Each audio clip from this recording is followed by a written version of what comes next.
Yes, we are live. Sean, you can take over. Good evening, everyone. And we have a very special guest with us today, Arpita Chugh. She was a DQ Lab student with us in 2019, and she is presently studying in NID Jorhat. So, a lot of students have been asking us about NID Jorhat. Good evening, everyone. And we have a very special guest with us today, Arpita Chugh. She was lab student. So sorry for that. So, and she is just give me a minute.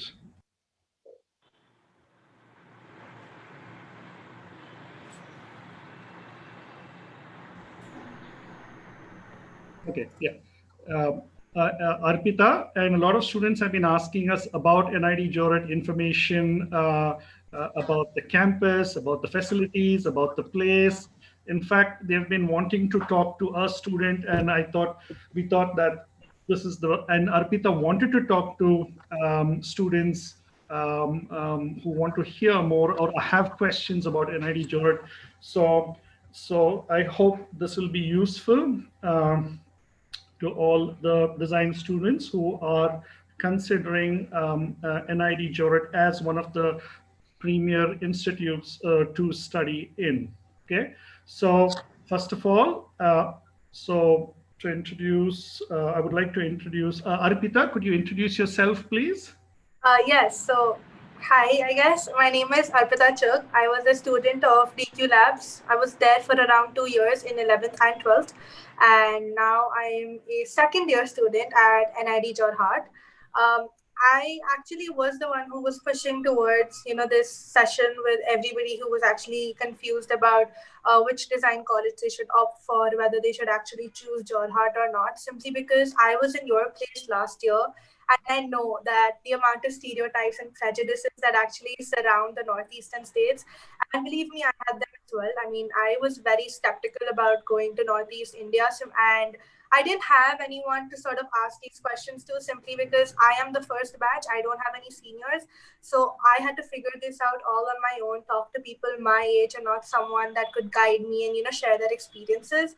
So I really want to sort of give you enough information about Assam, living in Assam, and also about NID Jorhat, just so it could help, I guess, like frame your decision a lot more better.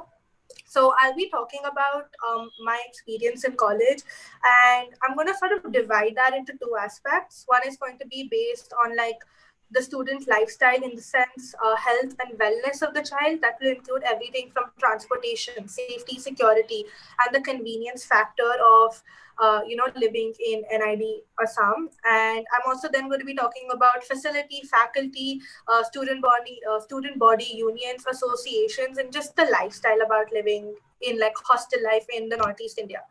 So I'll start off with the wellness aspect because I'll just get it over with. I think one of the biggest concerns a lot of people would have is the fact of transportation, right? Everybody believes that the Northeast India is cut off from the world, and in some way that is the truth. But I don't think that it has ever sort of affected my learning or my thinking or just the way I connect with other designers from all over the world. For first and foremost, we do have an airport in Jorhat. When I joined campus, there was only one flight from that airport that went to Kolkata and came from Kolkata every day. And Kolkata is an international airport, so Bangalore was connected to Kolkata. I think it has like 6-7 flights every day. So that worked well for me. Talking about timings, I mean, I have a flight from Bangalore to Kolkata at 5, and then I would have an hour's layover in Kolkata, and I would be then back in campus at around 11. So that worked well. While coming back, I would have to take a flight from Jorhat to Kolkata at 12. I would be back home at around 5:30. So again, that worked really well for me. But 2 to 3 months after college was inaugurated and stuff, they have actually added another flight, which is a direct flight from Jorhat to Delhi, and just with a layover in Guwahati. So what I'm trying to say is basically that the culture in Assam is very accepting towards the fact that there is a government college being set up in Assam. So they're very, very accepting to change, to development, And I mean, within the first 2 to 3 months, the amount of development I saw in such a small town was actually very astounding. In the sense, when I joined college, I did not have Swiggy or Zomato or like any of like, the fast food chains except Domino's. But within like I think 3 months, we now have Swiggy, we have Domino's, we have Amazon deliveries, we have so many stationery shops popping up around campus, and we have I think we have a KFC and we're going to get a McDonald's soon as well. Honestly, these seem like small things, but when you're from a urban setting like Bangalore, where culture for me, at least when I was living in Bangalore, was simply the ease for me to order any cuisine I wanted on Swiggy, right? Culture in Assam is totally different. It's based on the people, the living lifestyles, the art, and the way the people just live and sort of adapt to that nature lifestyle. So that was something that's extremely important there as well. Talking about security and safety, first and foremost, NID Jorhat's campus placement is very, very prime estate. In the sense, we're not secluded from the city, but at the same time, we have enough space between the city and our campus that we get enough time and enough resources to explore that region on our own, right? So we have our campus that has, I think, around 5 to 6 shops right in front of it. So we have a tailor, we have a dhobi, which is a laundromat. We have a shop that sells clips, hairbands, basic stationery like pencils, erasers, sketchbooks. And we have, someone who's selling chai and samosa and all of that. A 1 minute walk from campus, we have an actual grocery store called Aruhan that has proper groceries from vegetables, fruits, to just anything that you would need for hygiene purposes and all of that. And when we were leaving campus, he was actually in process to make a stationery shop above his grocery store. So that was just so much more convenient, because obviously as a design college, one of the biggest requirements is going to be grocery, right? So everything from ivory sheets to like rotary pens to Stedler pencils, he's the one who's going to be handling all of that for campus. More importantly, our campus actually went through a lot, especially considering that this was just the first year of inauguration. In December, we had the CAA riots, and again, it affected most universities, but being a first year university, it obviously affected the student body, the administration, the facility a lot. But I think our college was really fast to act on that, in the sense, since it's a government college, we did get protection from the army. So around the perimeter of the college, we had like army personnel, guarding the gates. They were the ones responsible for getting us food. And I think, so the grocery store, Aruhan, they actually came to the aid of the students. So we didn't ever actually go out during the CAA days. They were the ones who would just like, we would just write a note, everything that we wanted. If you wanted eggs, if you wanted fruits, if you wanted chips, if we needed chart paper, anything. And he would just get that to us and deliver that to college. So that just made everything so much more easier and convenient. Again, during the CAA days, we needed to go back home because of the riots. It wasn't safe for kids to stay back. And we were actually escorted to the airport by the personnel, and by our wardens, and all of the cars were sort of arranged from campus. So that really shows how much safety and security is a huge part in that campus, especially in Jorhat, because again, the airport is an air military based airport. So that's something that's always something that they look towards and look forward to keeping. Campus isn't far from the city life. So the way you travel in Jorhat is something similar to rickshaws. Not the way you see them in Bangalore, but these are rickshaws that can hold capacity up to 9 to 10 people comfortably, like they have enough seats. And the concept of paying money is 10 rupee per person. So again, that teaches you a lot about financial literacy, financial independence, and all of that. And the city is around a 5-minute auto rickshaw ride away from campus. So it's not really far, it's not really close, it's just at a perfect distance. There are obviously trains there as well, so that's another medium of transportation. And the city has everything. So it has your restaurants, it has your stationery shops, and it has like your pharmacy companies and all of that.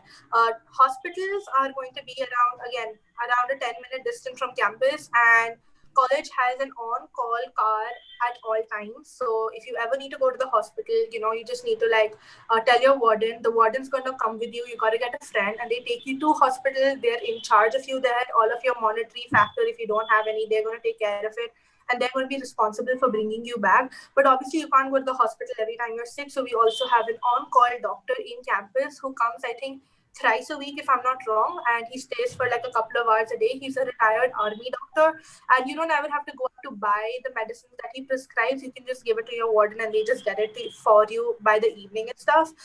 Again, for the convenience factor, I think one of the biggest things is the connectivity. It is connected to the city, but at the same time, we get enough independence to explore the places around us. Because I honestly believe, and I think that's the way of NID. Design cannot be taught to you within the four walls of your studio. You got to learn, you got to explore, you got to find out, and just sort of learn from your surroundings and from the people and just connect with all of that. And definitely, we do get enough of that independence in our campus. And again, a lot of the locals are very supporting of it. For example, like you guys will have a course in your first semester called environmental perception. That is where you basically go into a village. It's basically a field study, ethnographic study, where you go to a village or a small town and you sort of talk to people, learn about their culture, their lifestyles, how they live, where they get their water from, electricity, all of that. So we went to this village in the Nokochari district of Assam. We went to a very small village called Gondia, and I personally studied the missing community. And they are just so culturally rich, but they don't even know it. I mean, bamboo is a staple in Assam. So bamboo is used for everything, for the walls, for the shelter, they eat bamboo. They also use it as dustbins. They use it as flooring, as piping, and everything in Assam in that village is made of bamboo. If you think about it logically, those are not kind of the experiences that you will get from learning in a city like Bangalore or a city like Ahmedabad, right? But again, these are not something that is prescribed in your academics. These are something that we're learning on our own. Again, the missing community is a weaving community. So even though every NID will have their own set of handlooms and like their own set of weaving facilities and stuff, we actually in campus have a traditional Assamese missing handloom that is made only using bamboos.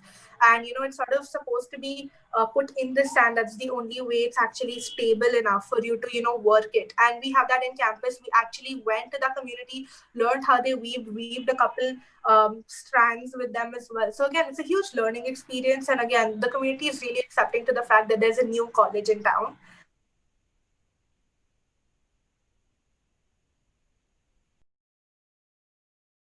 My experience in college. First and foremost, I'll just tell you about the structural part of college. So we do have a huge campus in the sense we have an outdoor amphitheater.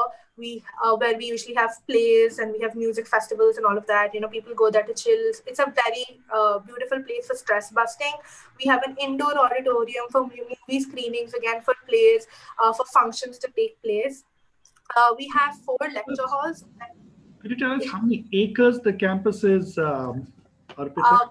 I actually searched it, but the problem is we have so much land that is still that the government owns, but there's no buildings there yet because that's going to be the residential place for the faculty.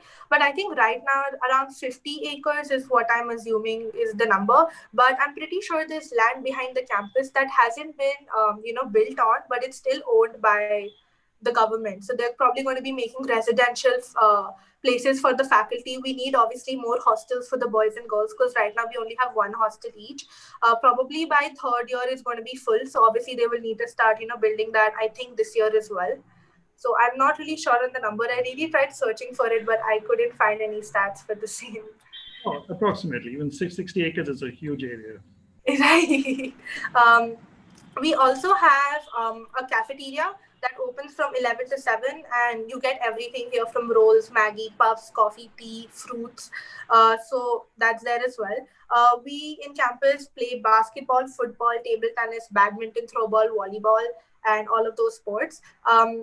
We have 4 lecture halls. So lecture halls are basically where you're going to be studying your theory subjects. I don't think we use the lecture halls much in first year. Lecture halls are only for theory subjects and theory courses only last for a week. So I think we use lecture halls only for brief meetings and then we go back to our studio. When you do join design campuses, you will know that studios is the place where you're going to spend 99% of your time in campus. Is going to be a shrine. You're going to really work there. And our studios are huge, very well ventilated.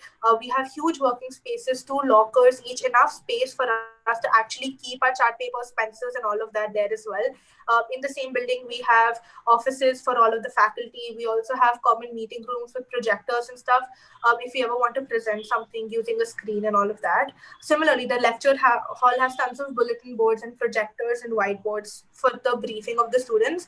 Talking about the workshop, which is what you guys will be using when you're probably in your second, third, and fourth year, we have for industrial, we have wood workshops, steel, aluminum workshops, basically metal workshops. We have POP, ceramics, and we also have, if I'm not wrong, wait, I already mentioned what. Yeah, sorry. We have bamboo workshops, which is like the biggest thing for me because that's something that none other campus has. As I mentioned, bamboo is a huge integral part about Assam. If you ever visit my campus, I hope you guys will when you join, I mean next year or so, you will see that all of our interiors are made using bamboo. We have bamboo pathways, we have bamboo flooring, we have bamboo walls, bamboo ceilings. Our dustbins are made of bamboo. Our doors are made of bamboo. Even like, the window sills are being made of bamboo. So everything is really just bamboo oriented. And we have bamboo workshops as well. Actually, one of the first assignments we did in college for orientation was actually using bamboo. So we were using all of these tools to cut, shave, shape bamboo. And that was something that was extremely interesting because obviously living in Bangalore, we don't see all of that. For the textile department, as I mentioned, we have different handlooms, we have all weaving material and stuff. But apart from that, we also have the traditional Assamese handlooms. So that is also something that's extremely important. We have communication design studios that are currently being functioned because when we were in college, we were working in them. We also have an IT lab. We have an IT guy who sort of helps function all of the I want to say like the practicality of the communication lab. We do have a library. It's a huge library. I think it's a 2-floored library. It has tons of books, more being added each month. Obviously, you can give in your suggestions. But obviously, during the COVID time, because we can't access it, we do now have access to the National Digital Library. So that's important as well. We have a computer lab as well. I mean, now I think every student needs to have a laptop, but while we were in college, there were tons of kids who did not have access to the laptop or to Wi-Fi internet, so they could access the computer lab for it. And yeah, I think that's just the structural part of campus. And talking about the hostel life, it's a 5-minute, I wouldn't even say 5, like a 30-second walk from campus. I mean, the picture that you see right next to my picture, is basically clicked from my hostel, so you can see how close it is. We have 2 hostels, one for the girls, one for the boys. Both hostels are equipped with washing machines, fridges, TVs, gym equipment, common rooms. We also have a hot water kettle. We have wardens that stay in hostel. We have 3 wardens, they come in rotation. And we have isolation rooms, which probably don't seem like a big deal right now, but when you're in college and always surrounded by people, they're actually some of the biggest plus points of being in campus. And we have rooms. I think they're pretty spacious rooms considering that I've seen other colleges in their hostels. We have 3 beds per room.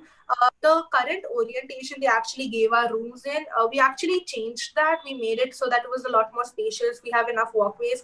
We have 3 cupboards. We have 3 study tables. We have 1 balcony. And obviously for foundation, you guys will be living 3 people per room. But as soon as you go to second year, third year, I think you guys will be shifted to 2 person per room and then 1. And yeah, I think that's just about like how the campus looks and all of that. I personally believe that campus is a lot more than the facility, the faculty, and all of that, right? You're going to be surrounded by like-minded people who are just constantly wanting to explore. And I mean, the curiosity factor needs to be in your colleagues. Otherwise, definitely your design experience is going to be only limited to the assignments you get. And considering the fact that this is just a college that just started a year ago, I feel that our student council and our student body has done an amazing job in like organizing so many fests and festivals. We've like celebrated Holi, Diwali, Pride Month, Independence Day, Republic Day, Ganesh Chaturthi, sorry, and all of that. But what we've celebrated on a large scale includes Garba, Onam, Saraswati Puja. So when I say large scale, I mean everything from decor, food, prasad, the murti or like the painting of the goddess. Everything has been done by college students without any assistance from the faculty, which I think is a huge deal, especially considering first year. First year is hectic as it is, right? Because you are constantly going to be reporting to your faculty. There is no way of you independently discovering your style in yourself, because foundation year is just very skill focused. And considering all of that, considering we didn't have seniors and like we didn't know each other before, doing all of these festivals is actually a huge deal. And I mean, you've got to understand, Assam is a place that doesn't really know much about, like, for example, for Onam, they don't really know much about Kerala, but finding restaurants in Assam to ensure that you have a sadhya and, people are dressed appropriately, finding banana leaves, that's a huge challenge for like students to take on, right? And that's actually done. I mean, we were going to celebrate Bihu in style as well. Preparations were going on, but due to COVID, we're all back here. And we also have like tons of councils in college. I mean, we were going to have a student council. I mean, the discussions for it were done. People were already nominated and stuff, but we couldn't have elections because of COVID. But nonetheless, I don't think it's ever affected the workings of the college, because we do have clubs independently started by students. We have a film club. Film clubs are basically, we have a movie screening every day in campus, and after the movie is done, we sort of sit together, discuss about the movies. Now, when I say movies, I don't mean any of the movies that you guys have probably seen. These are movies that are suggested to us by our communication design faculty. So, movies from different countries. I mean, I think last week we watched a movie from Iraq. I've forgotten the name because I can't pronounce it.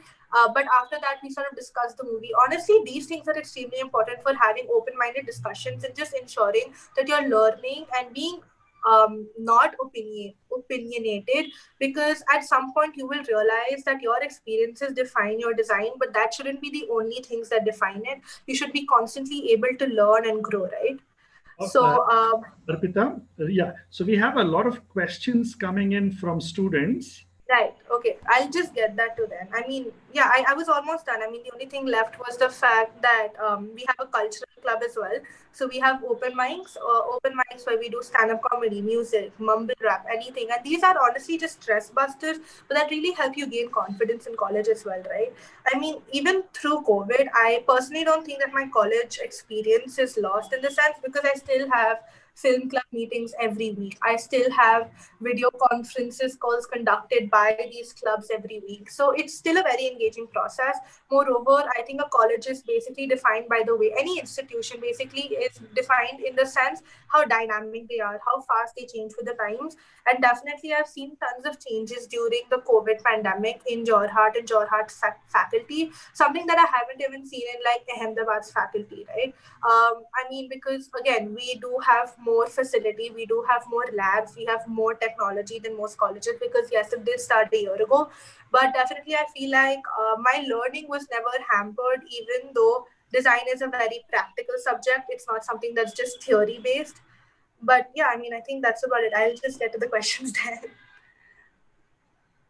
Okay, yeah. So that was quite an interesting. You described quite a bit there the surroundings of the campus and the whole life. That was amazing. So there are a couple of questions that students have, and maybe we can focus around those questions. So the first question I would like to pick up is about the faculty. So it's a question from Omisha. She's asking, since it's a new college, how do you think the faculty are? What's the quality of teaching? Could you give some insight on that? Right, that's an amazing question. First and foremost, I adore my faculty completely.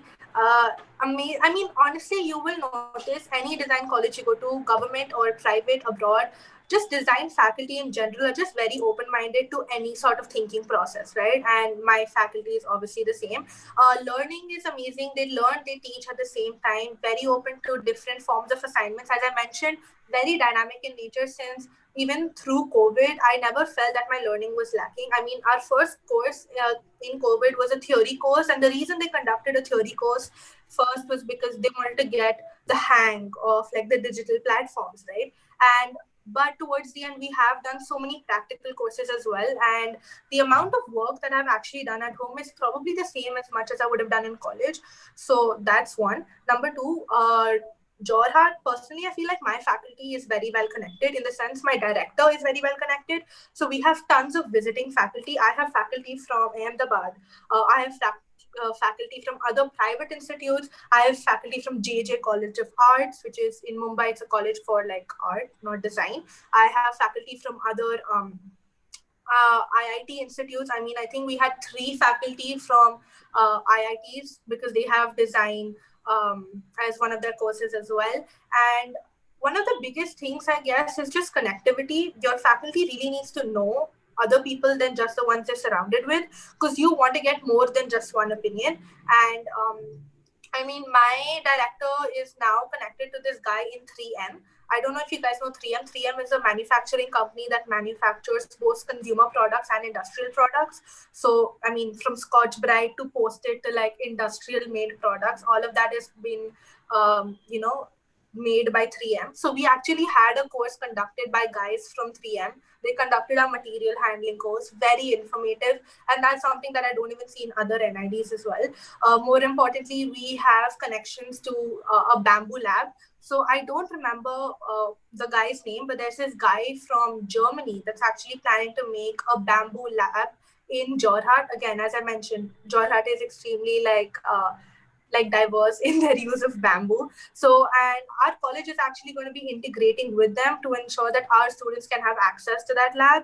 So yeah, I mean, I think my faculties, they're really good, but I'm not going to lie, we do have less faculty for first year. So in a sense, when I was in first year, I mainly only had my foundation faculty, but talking to my current faculty right now, they've told me I think around 7 to 8 more, professors have come in, obviously, because they only had first year last year. So it didn't make sense to like get in people from second year, third year, and fourth year teachers already, right? So right now, we do have second year faculty as well. And I think if you guys ever want to just connect with my faculty or talk to them, I could probably forward you their LinkedIn profiles and all of that. More importantly, I'm pretty sure there are some of my faculty who'd be willing to talk to new students. So let me know. I mean, I think sir will give you my number.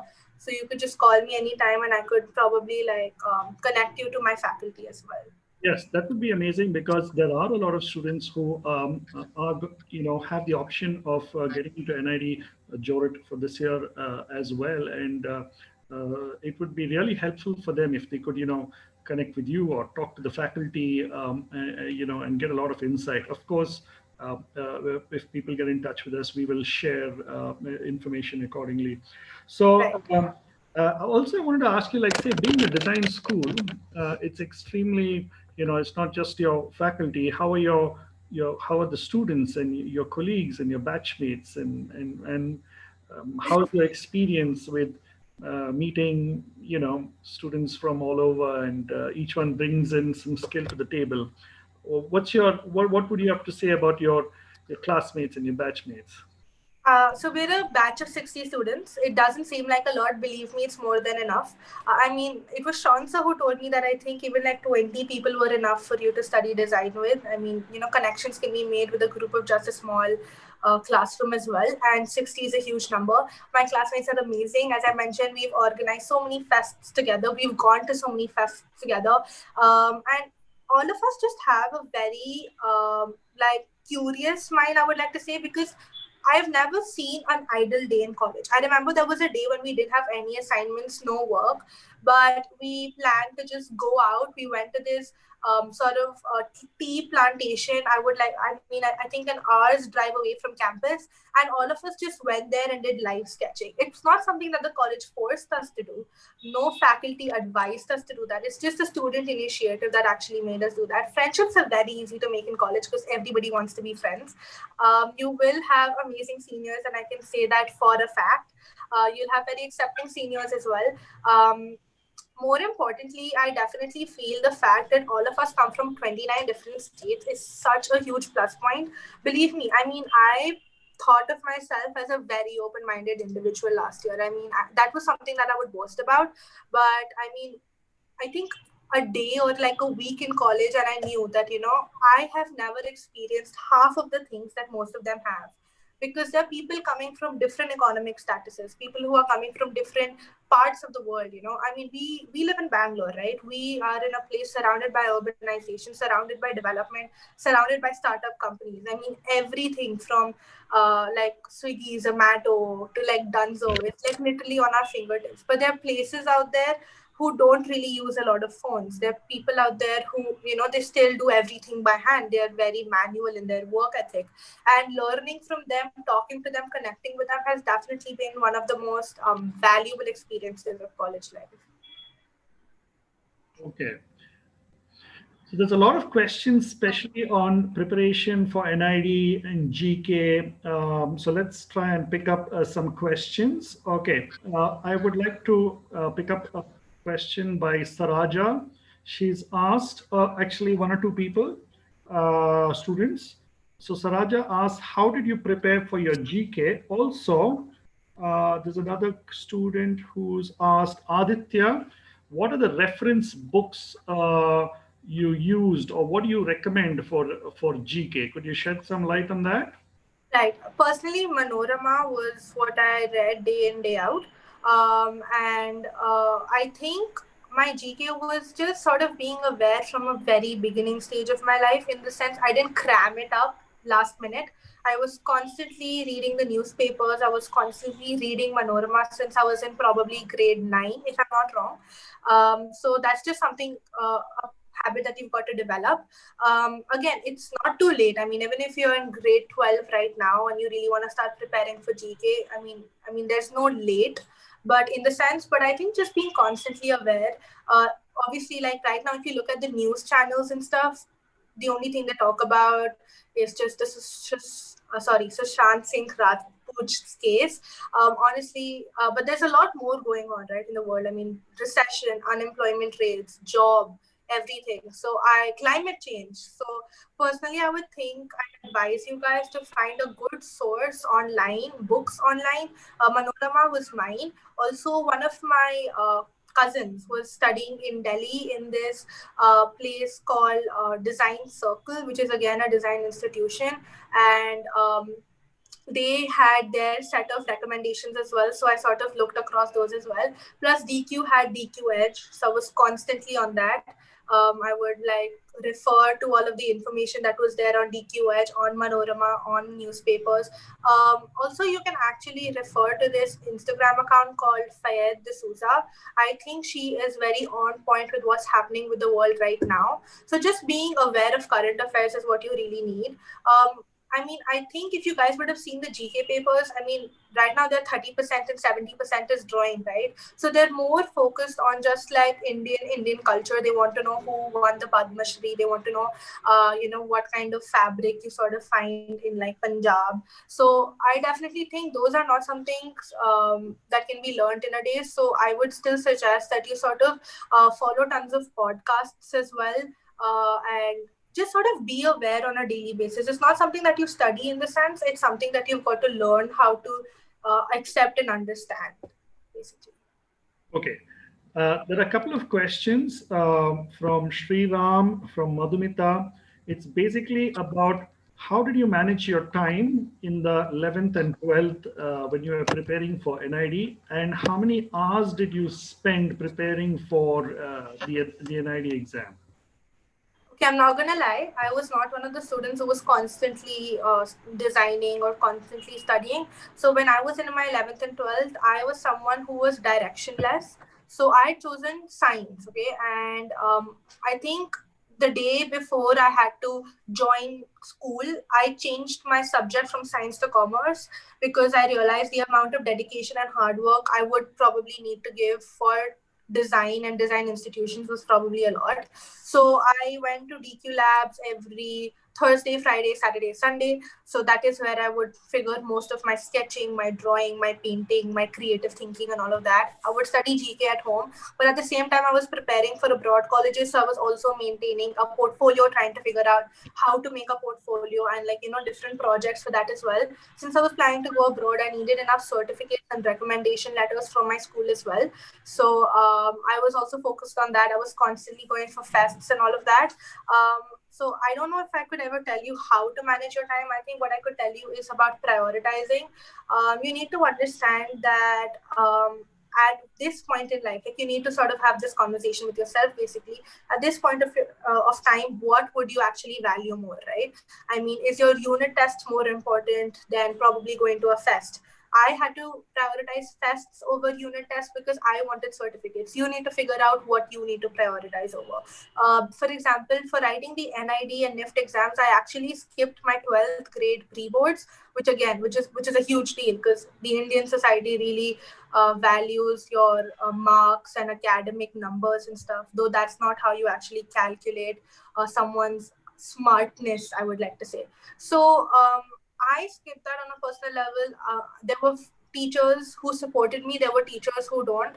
So I think just surround yourself with people who sort of understand the direction you're going in. I think if you guys are in 11th and 12th or even 10th and 9th, you can just find yourself seniors who are probably looking forward to going into the same direction as you. Figure out what they did, what they didn't do, figure out from their mistakes, and then sort of plan your path. But I think at the end of the day, you just really need to prioritize. I mean, at that time, what you really want. But for prioritizing, you need to know what you want. So I think 11th and 12th is a great time to figure that out. Since you mentioned about the portfolio, there's a question here from Namita K. So Namita is asking, how did you prepare for your portfolio? Is portfolio actually required? I know, okay, there was a different scenario last year, and there was a different scenario this year. Exactly. It's a quote situation, but I'll let you answer the question. Could you answer the question, please? Once again, the question is, how did you prepare for your portfolio? Is the portfolio actually required? So when I was preparing for NID, portfolio was not required, but obviously this year in the second round, portfolio was a requirement for the students who had cleared round one because of the COVID circumstances. They couldn't go to college and do the material handling part of the exam. So honestly, there are two sides to the story, right? Some people think that it was a good initiative from NID's part because a 3-day time is enough for you to gather all of your art projects and all of your work from the past 2 years and compile it into a PPT. While some, on the other hand, thought it was unfair based on the amount of resources a child might have. So I don't know if I should advise you to make a portfolio or not, especially if you're only looking forward to going to NID. But one of the things is if you are planning to apply to private colleges in India as well, for example, ISDI, Shishti, if I'm not wrong, IIAD, Pearl, they all do require portfolio. So it's a good way to actually just have that in your backup. You don't have to do anything extra for it if you're already very inclined towards art and design. So you can just compile your work you've done. For me particularly, I basically started looking at things around my house and started figuring out how I could make it different. For example, I was applying for fashion designing abroad. So fashion designing and design communication were the two subjects I was looking forward to. So in school, I took part in tons of fashion competitions and fashion designing competitions. One, few, lost, few, doesn't matter. Took all of those garments that I made and compiled that into a PPT. Apart from that, I actually have sold calendars. I actually handmade doodle calendars, and then I sold over 25,000 worth of them. So that was another thing. I took part in tons of campaigns as well. So I was, volunteering with some homes, and I was also at the same time, I was a part of a Fuel a Dream campaign. I've painted my wall, I've done graffiti. Again, taking part in tons of fests really help because they just help you with projects. You can also have tons of painting as well. I went to NPS. I don't know if you've heard of that. I went to NPS HSR. So I made sure that in 11th and 12th, I would get the art president badge, because I knew that would be really valued abroad, because even though I was choosing design, I did not have an arts background as a subject, so I really had to compensate for it. So I became the art president, and again, there were tons of projects we did in school as well. For example, we organized the fest in school, and even though I could be part of any different event, I chose to be the head of the art department again for the same purpose, so that I could put it in my portfolio. And again, there's so many like applications and like examples of portfolio online, so that's really cool as well. Plus DQ Sunday classes do like advise you on how your portfolio should be built. I would actually suggest that you like talk to people around you, talk to your seniors, look at their portfolios and figure out what you need, what you don't. More importantly, figure out the subject that you want to go for, because obviously a product design portfolio is going to be very, very different from a fashion design portfolio, but you would want to have work from both if possible, just so you can show the college that you are interdisciplinary in your way of thinking. I hope that answered your question. Yeah, of course. I just would like to add to that. Students wondering about portfolios and whether they should, whether these entrances are based on portfolios or not. Well, prior to around 2014-15, NID did ask for a portfolio during an interview stage, but they stopped it around 15-16. And this year was an exceptional case where they asked for a portfolio in the last minute because of the situation that they could not, they had to change their format of round two examinations. But maybe to answer your question, it's always to be on the safe side, have a portfolio, because you never know whether they would ask it or not. Anyway, so let's move on. There's a question from Vedang. So Vedang has asked, Adif, what would be five most important things that you should focus on during preparing for the NID? So, Arpita, what according to you would be, say, five important things that you should focus on? Number one, sketching. You need to know your pen and paper. Personally, I know a lot of kids deviating to like digital art and digital illustrations. It's not bad. No skill is ever bad. No knowledge will ever, pull you down. But I would definitely say that during this time of your life, you should really fine tune your sketching skills, because that's what's going to come in handy. Again, your GK is very important, but being more like well versed with current updates really helps you in your second round as well, because you never know what kind of interpersonal test they might end up having. Right? Observation is extremely important. Be well aware of your surroundings. For example, for my NID prep, I was actually talking to tons of seniors and stuff, and one of them actually told me that her NID question during her like speaking test was when they asked her. She's like, I think 10 years seniors to me. Okay, so I don't know if that thing's still viable right now, but she asked me, they asked her what was her car number, which she came to the campus in.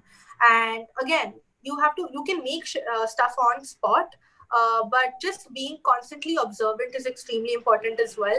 I mean, I think DQ Labs even did a mapping assignment, if I'm not wrong, when we were in preparing. So being observant is important, because you never know what the assignment will be based on. They could ask you to draw 5 different type of leaves, right? You can't draw 5 leaves that are very similar to each other. You want to make sure that the leaves you're drawing are extremely different. How would you know that if you don't really observe? So I think a good way to get into observational skills is by photography. I mean, just like start clicking pictures here and there. It doesn't have to be, really high quality. It's just so that you can get learning. Another very important thing about getting into the mindset of writing the NID exam is probably going to be time management. I mean, you give an artist 10 days and you give an artist 10 minutes. I mean, there's a huge difference in the quality that will come out. But at the end of the day, you need to realize that you're not an artist. You're going to be a designer.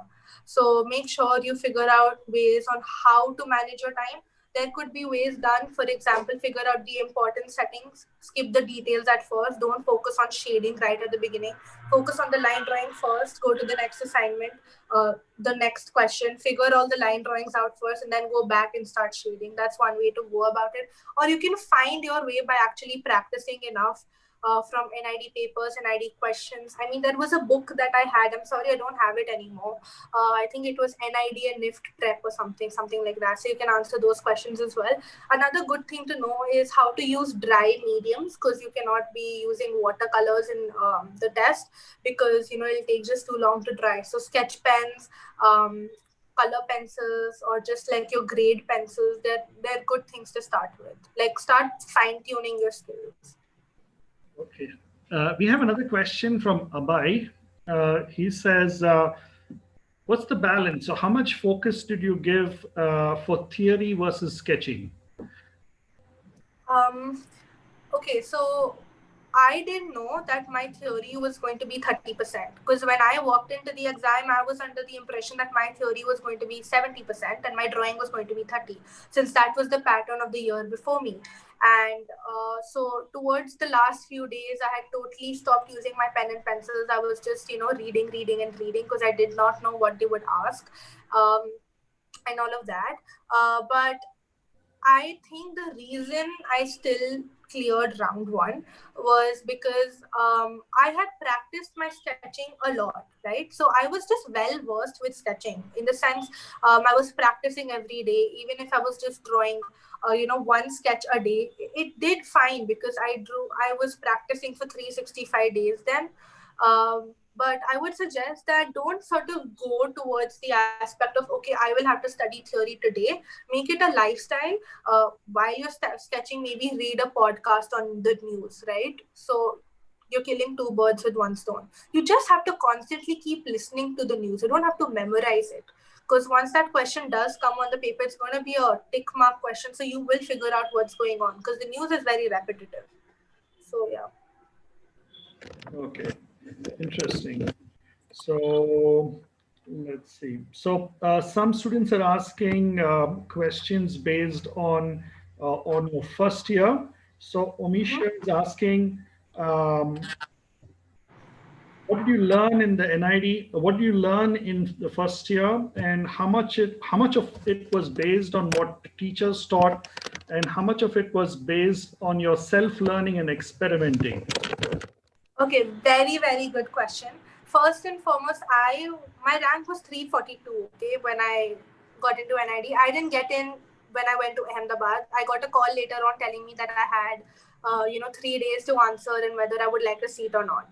So, I mean, first of all, I was ecstatic, okay, right? So, but when I went to college, I was very, very nervous, because again, there were kids here who had rank 60. There were kids here who had rank 70. And I was here with rank 342. But you've got to understand, the beauty of the foundation course is that you all start from plan zero. Our first assignment was drawing lines. I have drawn lines with 0.2 millimeter distance, a 0.2 centimeter distance from each other on A3 paper. And I've done 10 to 20 sheets of A3 papers just drawing lines without scale. They teach you the basics to the point to ensure that, no matter what digital medium comes in the next 10, 20, 30 years, your basics will be strong, so that you can take any digital medium without any hesitation, right? So definitely the assignments are very, very hectic, but that's something that you got to expect from any college. But yes, I mean, honestly, I remember how I drew on the first year, and I know what I draw right now. And that's all to thank because of the assignments and the faculty and the constant support and like motivation you get from the people around you, right?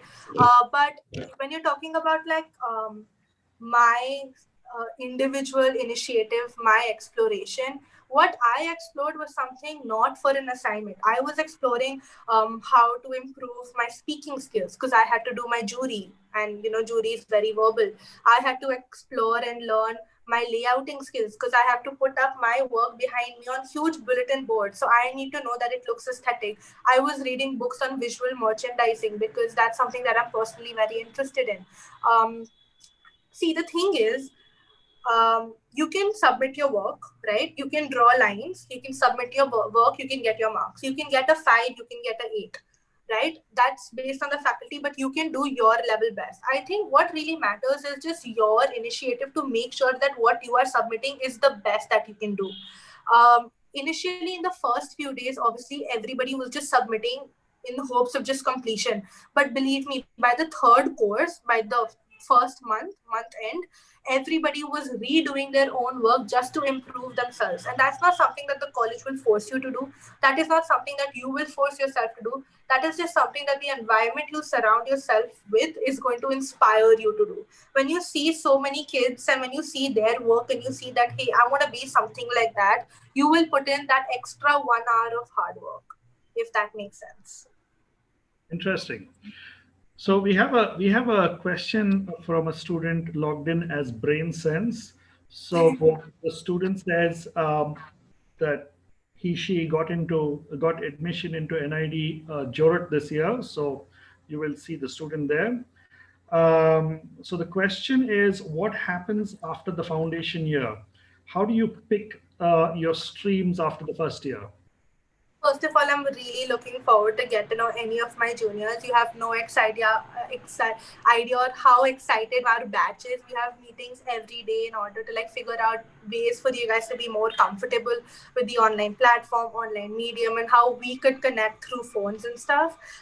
So the thing is, I would suggest in foundation year, do not give a thought about what you want in your second year, right? I did that, and that's one of my biggest mistakes. I was one of those kids who was hell bent on getting the stream of my choice. So every other week, I would go around asking every student in my campus and asking them what course they wanted, figuring out my probability of getting the stream I wanted based on my marks and my image in like the faculty's eyes. I was paranoid, right? But everybody in my college has gotten the seat they wanted, right? I wanted textile and apparel design. I've gotten it. So the thing is, we had 60 students in our batch, 20.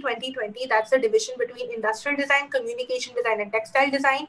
But the rule book states that there can be +5 or -5 students in each of the courses. In the sense, industrial design could have students ranging from 20 to 25, or sorry, 15 to 25. Communication design could have 15 to 25. Similarly goes for textile, could have 15 to 25. So it's not something that, I mean, honestly, even if I tell you not to fret over it, you are going to fret over it, right? You've come to design college for that stream. It's not the other way around. So I would just say focus on your skills, focus on like learning as much as possible from foundation year, because believe me, no matter which stream you choose, it's going to be a very interdisciplinary study. If I am studying textile and apparel design, I will still have to go to the industrial department and figure out ways on how to work with wood, steel, POP, ceramics, bamboo. If I'm and I will still have to go to the communication department to figure out how to use Adobe Illustrator, Photoshop, Procreate, and all typography, layouting, and all of that. So it's a very interdisciplinary study. But again, me telling you that don't fret over, it's not going to stop you from doing so. Just focus on yourself, focus on your growth, I guess, because you're really going to value it when you come to like your second year, your third year, and your fourth year. Okay. So Pragati H here is asking, you mentioned something about podcasts. So she says, can you suggest a few podcasts related to design or general knowledge that's important for the exam? I'm sorry, I do not have any names of them, but I did listen to some. So let me get back to you on that. I'm pretty sure Sean sir will give you my number. I will go back to my history of all of that. I've probably written notes on all of this. I'll take a screenshot and I'll send it over. Sure. Yeah, and I'll make sure I pass it on to to students who want to know about that. There's a question from Bhargav. Do they have exposure to top companies to show out new ideas or products as a student? Do you have any exposure to top companies as of yet, or I'm guessing that would usually they have it when you go to the third year, fourth year. Arpita, is there anything you could comment on that? Usually that is the case, but as I mentioned, NID Jorhat is the only college where the foundation students got to meet someone from the top companies of 3M. As I mentioned, if you guys don't know, 3M is the company that makes most of your consumer goods that you have at home, Scotch Brite, Post-its, and all of that. So we did have connections with them. I have that dude's number, and yeah, we actually had to propose ideas for I think these deals will just sound like weird jargons to you, but like Dynoc and like non-woven fabric, we had to make materials and products out of that. So definitely we did connect with him on that, but that just proves to show that our faculty is really inclined towards making sure that the students do not miss out on any connections and communications with the rest of the world, since the fact of the matter really is that Northeast India is still extremely isolated, but our faculty is very well connected to all of that. More importantly, you will notice that in foundation year, first and foremost, you will not have time to do this. Uh, and second of all, it doesn't make sense for you to do this, because right now the only learning that you will need is the things that will be from the assignments and from your surroundings. And third year, you are going to be the one who are going to make a LinkedIn profile or a Behance profile and forward that to different companies to get into internships. And college and definitely your faculties and your mentors in college are going to be the ones who are probably going to help you figure out which companies to choose, how to design your portfolio and all of that. So that's going to be figured out for you. And again, you guys will have seniors, so like we would have done it before you, so we will pass that on to you guys. Okay. There is also a question from Omisha regarding internships for companies, but I'm guessing that would come at a later date for y'all. You're still in the But first. I mean, if you really want to work with companies so much, I suggest that you find time for it. Honestly, I don't see anyone in my campus working for internships, especially in first year. But when I am at home during COVID, like we had a month and a half's break for our summer or whatever. My college starts on 14th. I actually am working with a couple of startups that my friends have started. I'm a textile and apparel design student, but I'm doing their digital marketing. I'm doing a collaborative project with a couple of other designers trying to make another calendar this year. So if you really want internship that month, there's really no stopping you. College again is very, very open to the fact that kids are working. I have a student in campus, his name is Divyanshu. He's really into accessory design, and he has been making beautiful, intricate earrings and rings and bracelets from copper. Very well hand molded, and he's started a website. This is in his first year. He's I will agree that he did not get time to make rings and earrings during the first year, but he did have some at home that he's made from probably the past 2 to 3 years. So he's put that on a website. He has an Instagram account called Coop Rico if you really want to check it out. And yeah, so if you're really looking forward for internship, then I mean, there's no stopping you. Okay, interesting. So, a question from Abai. He says, the last 1 week before the NID entrance exams, were you tensed about how the paper would be? Not at all. I mean, I think that just sounds weird. I'm pretty sure there were tons of kids who were tensed and stuff. I'm going to be very honest with you. I mean, I was really excited about writing the exam, because every time you do your questions, I would really have fun with it. I would play with colors. I was really excited to see what was up. Maybe the 5 to 10 minutes before I went into the building, I was really clutching onto my dad's arm. But apart from that, I was very chill. I mean, just be very confident. You can get confident by talking to people, talk to your professors at DQ as well. Just like make sure you're letting all of that thing out, let it not be bottled up inside. Just go and give the exam with a very, very calm mind, because I think that's when all of us would work best, especially when we have to think creatively in that small, cramped up hall. So, yeah. Yeah, like one student, ARY4MIK, has said, giving the exam must have been real fun. And It was. yes, there are part of the exams which are pretty interesting and which is fun to do, isn't it? Yeah, I mean, I remember going into the exam. So NID was on the 6th of Jan, if I'm not wrong. And I remember going in and I just started making friends with all of these people, right? So I'm talking to half of them. We're talking about like everything and anything under the sun. We're talking about life in NID. Do they know it? Is this the first time they're writing it? Even when I was sitting and writing down my exam, I was actually talking to a friend who was sitting next to me, and now she is in NID Ahmedabad, if I'm not wrong. So we wrote the exam together. This was a third attempt writing it, if I'm not wrong. But through the course of it, like we were just having fun with it, because I mean, this is what you do, right? This is your passion. Nobody's forcing you to take design, I hope. And I mean, you enjoy it. That's why you're probably planning to go to NID. So you'll just have fun with it, I guess. I hope.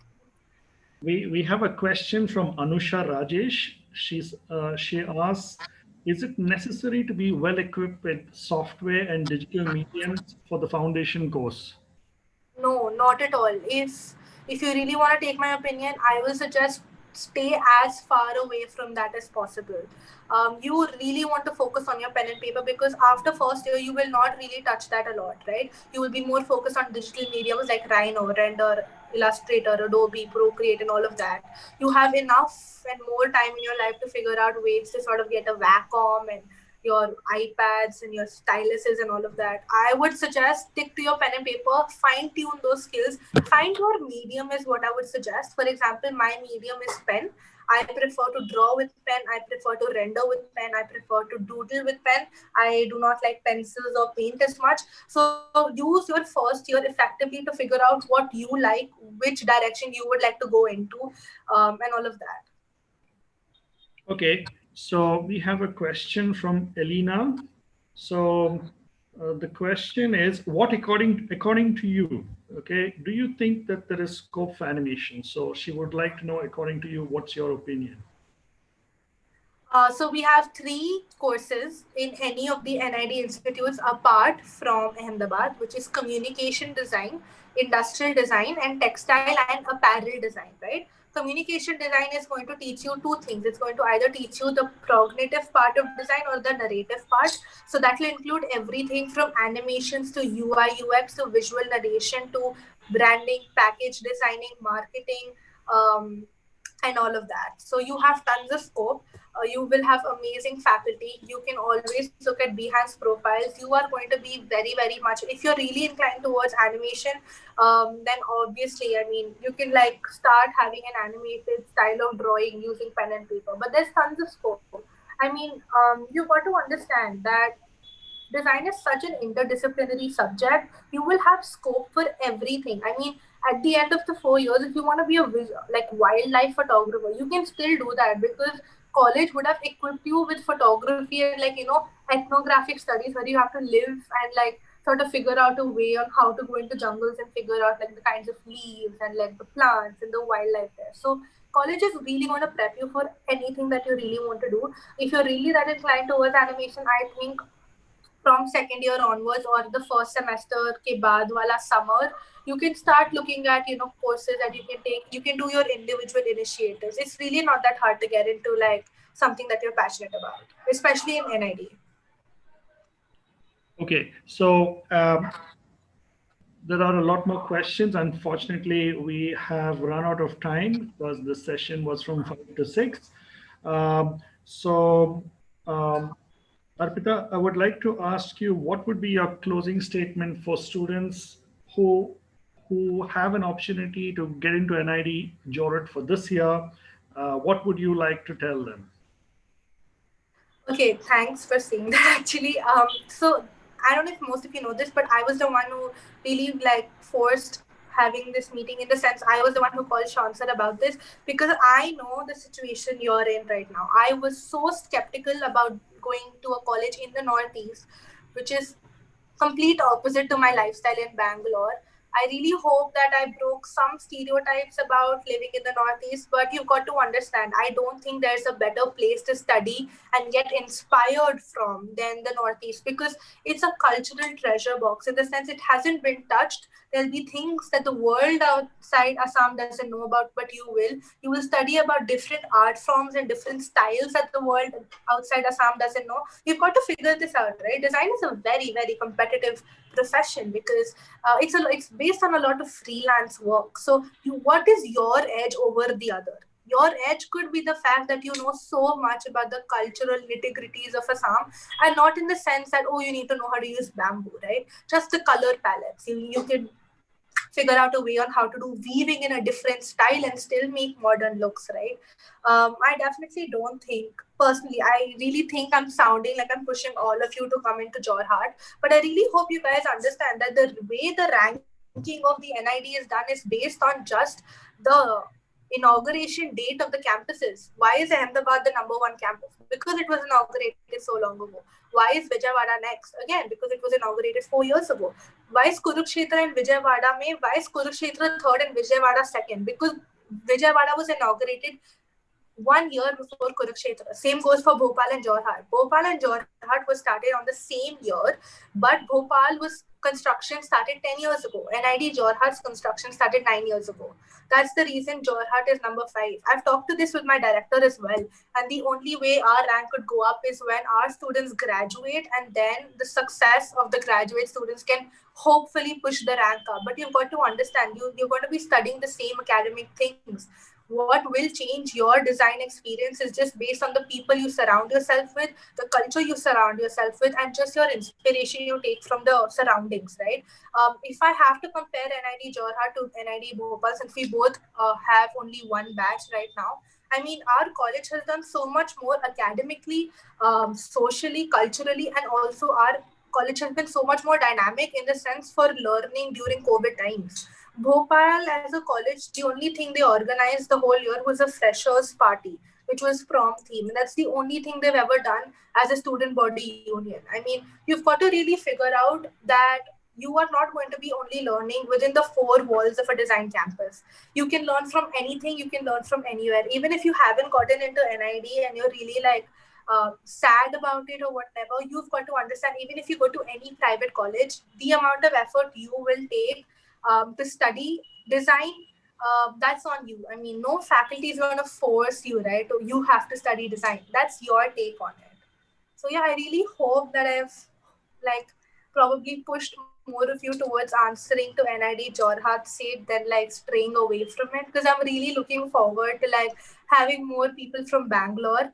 I'm the only kid in Jorhat who's from Karnataka. I think there were two other girls who sort of came from Bangalore, but they rejected their seat simply because it was in the Northeast India. And I hope you guys won't make that mistake, because those people, it's really their loss. And I don't mean to be rude or I don't mean to be blunt, but I really think they really missed out on some great culture. Yes, once again, like you said, Arpita, I would like to reiterate to everyone out here, it was your initiative. Arpita got in touch with me and said she wants to talk about NID Jorhat. I think it's amazing that you did that.